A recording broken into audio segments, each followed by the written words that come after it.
This is Steve Ridgel, and I spend a lot of time talking to young men, well, all men, I guess, about how to be a man, specifically because of my background and who I am, how to be a Christian man in a world that increasingly is difficult to even figure out what culture expects.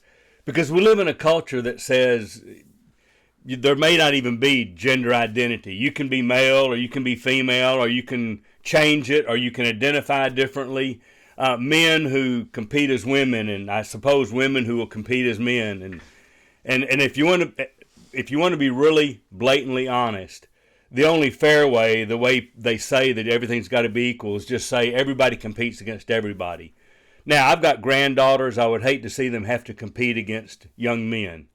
But if you want to be really honest with the way culture talks, I just read an article about how the National Football League is really pushing to have more women. They are underrepresented in management, and they hope coaching's the next breakthrough. And, well, if you really want to follow that to the logical conclusion, well, half your players in the National Football League should be women. Now, I'm convicted that God made men and God made women. I am. I believe that. Now, if you don't, this is not going to be helpful to you. But if you do believe that, how do you live in a world where your culture in some ways blames you for even being a male?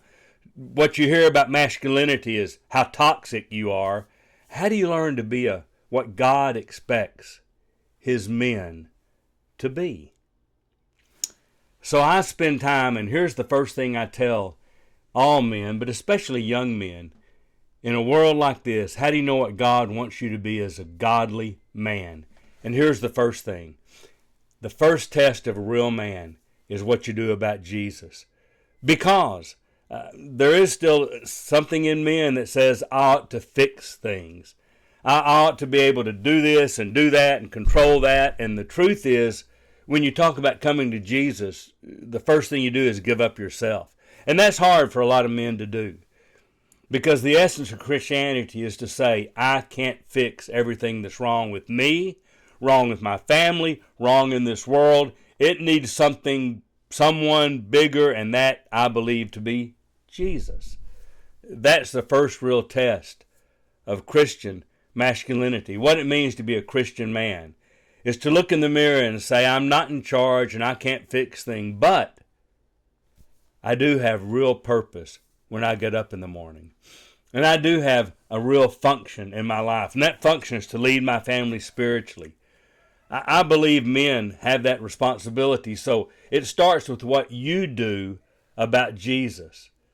Because you really can't be a Christian man and stand around and tell everybody else what they ought to do. You lead by your example.